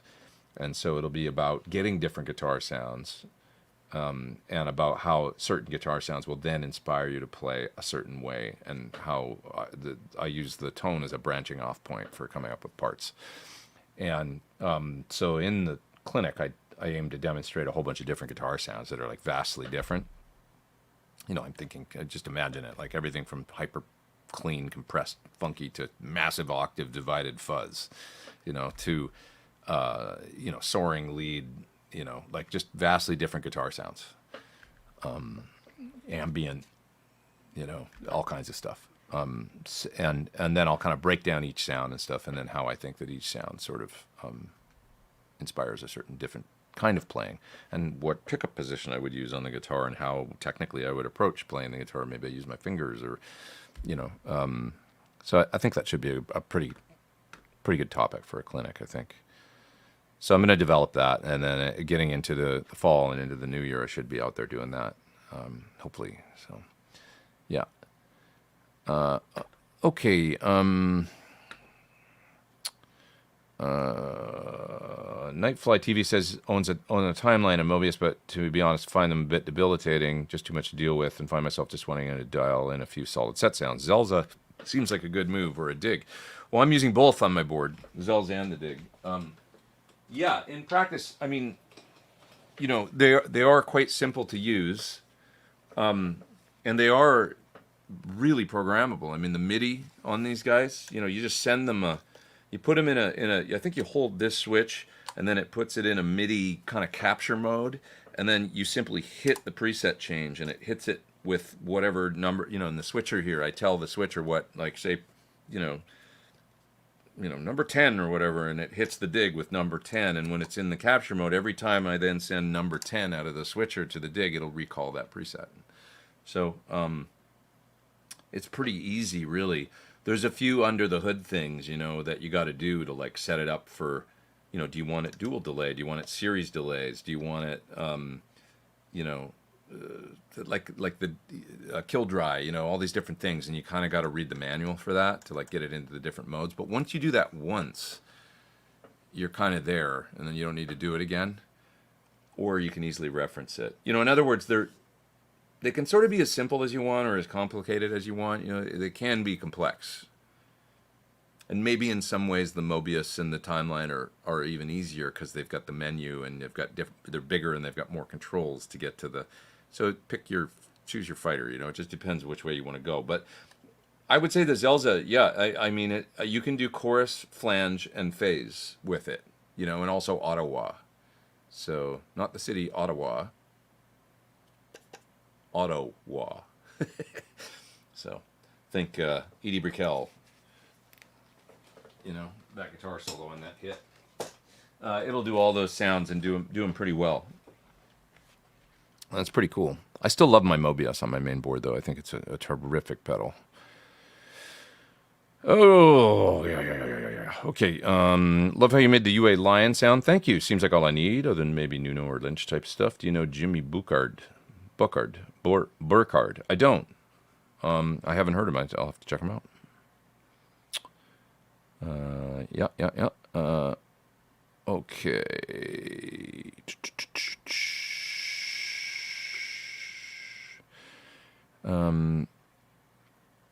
What else we got here? What kind of overdrive would you use for a Fender Pro reverb? It's super clean. I have a hard time pushing it to breakup. I mean, there's a ton. Depends what you want. If you want a Marshall in a box, if you want, you know, more of a, you know, anything from a Jan Ray to a Tube Screamer to, you know, a Klon could be great. If you want a dirty rhythm sound, you know, that engine pedal I was mentioning earlier would be great into that. And then you hit it with the treble booster for lead. There's so many different ways to go with this, you know, honestly. Yeah. Like Kistu playing along with tracks, not cool. I don't know. I don't want to get into a discussion of who's doing it and who's not, you know. Get me into trouble. But the tracks thing is funny. It's like, in pop world, it's such a given that they don't even care. You know. We were talking about that Dave Grohl thing a little while ago, but, you know, he made that kind of dig on Taylor Swift, but it was just a joke, you know, and a lot of people took it really seriously, and it's like, hey, man, like, they do use tracks in pop, and everybody does it, and it's like, you know, the Swifties will come after you, you know, hardcore if you say that, but it's like, I'm sorry, it's not a dig on her. I totally respect her, actually. I think she's amazing, but they're running tracks. They just are, not for her lead, you know, she can sing her butt off, it's like absolutely singing, but they'll augment with things, you know, with vocals, and there's probably doubled lead on stuff, and you know, I could probably put in a couple calls and find out the name of the guy running tracks on her tour within about 3 minutes. Hey, who's running tracks for Taylor Swift? Somebody would hit me back in a minute that I know, you know. It's, but you know, we get a little, obviously, when we're talking about classic rock bands and stuff, because they didn't do it back in the day, it gets a little dicey, like, ooh, you know. And so, yeah, but I don't want to get into who's doing it and who's not doing it. I don't know. It's just the way I feel about it, you know. Yeah. When you bring out your Pete Thorn P90 guitar, is there any pickups? Will the pickups be noiseless? Who said I was doing that?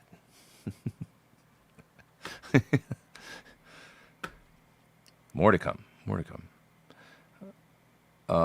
Michael says your Rev tilt video is fantastic. Oh, thank you. Appreciate that. Thank you. Thank you. Greetings from Spain. You rock. Thank you. Appreciate that. Love Spain. Haven't been there for a long time. I got to get back one of these days. Miss it. B-Man Guitar there with a super chat. Thanks for your super chats today, folks. I'm going to run in about 5 minutes, but this has been really fun.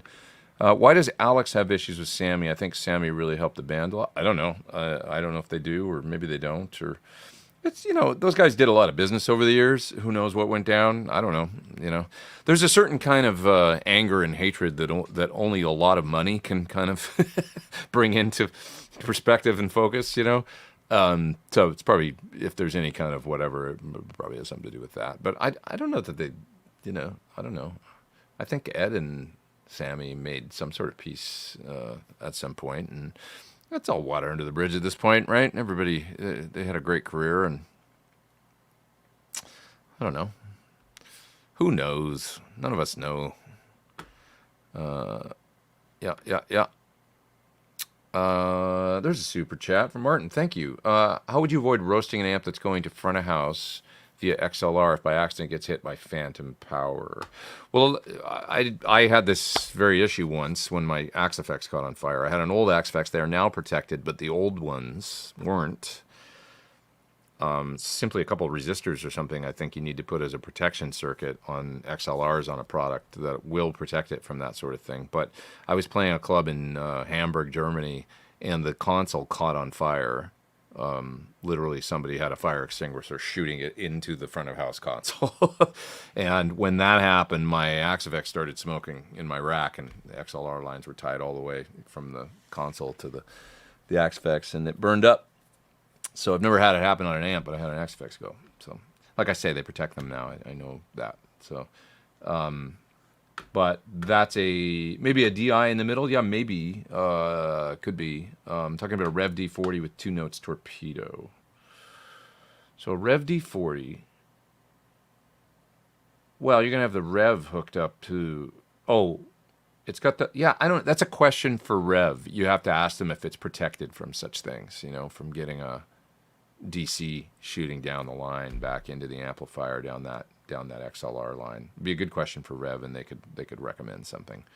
I would think a DI would probably prevent that then. Yeah, but then you're kind of adding an extra thing that you don't need, so I would understand why you don't want to do that. So this is a exceedingly rare. Oh, Phantom's not an issue. You mentioned phantom power. Phantom's not a. The only thing Phantom will hurt that I know of is ribbon microphones. So if you hook up a ribbon, an old school like a Coles or something up to Phantom, it'll screw up the microphone. But I don't think of Phantom power. A lot of mixers, I mean, they've just got one Phantom power button that turns it on for every channel. You know, that kind of thing, cheap stuff. So it's not an issue with most products. That 48 volt Phantom power. But what is an issue is if like you get a surge, you know, that's when, and that happened to me exactly once in my career. Exactly once in the Reaper Bond.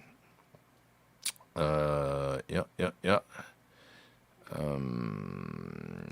Arthur says hear a lot of modern players doing that slappy acoustic stuff. I feel nobody gives Roy Clark the credit he deserves for being really the grandfather of that sort of style. Yeah, and you know, Michael Hedges, you know, he had his own thing too, and I hear modern dudes doing that, you know. But Roy Clark was absolutely amazing. We should all talk about Roy Clark more. Absolutely ripping. Google him, YouTube him, watch some of that stuff he used to do. Hee-haw, right? I mean, it was like crazy. I remember that in the 70s. And what's his name? Jerry Reed, you know, who I probably first saw in the Cannonball Run movies. And then you realize he's like this ripping musician, you know? Have you ever checked out these carbon fiber guitar cabs? I have not. Sounds interesting, though. Anything to make things lighter. Peter says, happy Sunday. Glad you can enjoy Beach Day videos this week. Thank you, Peter. Appreciate it. Good to see you. Thanks for always giving me a super chat. You're too kind. I have a video coming this week for this pedal, the 1987. This is a Marshall in a box that allows you to store up to 12 presets. So it's all analog, but it's got digital control. And you can save some favorite sounds in it, different settings and stuff. And it sounds really good. It's a great plexi in a box. So video coming for that. That'll be the only thing that comes out this week because I got to go on the road. So I'll be out for 2 weeks on tour. Next Sunday Live will be one of those road ones that I do from Soundcheck kind of thing. Which and why, sir, is your fave? Well, my signature models, like that one that's there lit up on the stand, you know, because they do everything I want them to do, and they were, you know, designed by me with input from John, and you know, has all the features I want. So I love my signature, both the double humbucker and the HSS models. I adore. And as far as amps go, my the PT100, PT15, and the SL68 are my standbys. You know, they've been using for many years. Yeah. You aren't tempted by Holdsworth. Yeah, I mean, from what I've heard, you know, honestly, like I should probably just listen to more and get a little more. When I hear him, it's almost like when I hear Holdsworth, I almost feel like I'm listening to Ted Green. Like it's almost overwhelming, to be honest. Dangerous to veer into jazz. Yeah, probably. You could end up like Alex Skolnick. Well, Alex has done great for himself, you know. Yeah, but I do agree jazz is dangerous, you know, because you don't want to lose what you have in rock, you know, like, and I've seen that happen with people. The thing that scares me about jazz a little bit is the getting bored with simple. That's the best way I can describe it. I've seen some guys that, you know, and I don't think this would happen at my age, you know, as much as younger players, but I've seen younger players that, you know, Scott Henderson's a great example of a guy that like grew up with roots in Zeppelin and Deep Purple. I think he was a big Deep Purple fan, totally appreciates Eddie Van Halen, but got into jazz, fusion stuff, and did his own thing. But in his playing, you really hear the rock. He's got a rock underlying thing that's always there, rock blues underlying thing. And I've always liked that about Scott's playing, you know. So... Anyways, 2:02. I'm going over here. I'm going to get in trouble in a minute, so I got to go soon. But did you try the Vemram Butter Machine? I have. It was pretty cool. I need to try it more through my own amp to know if it's for me.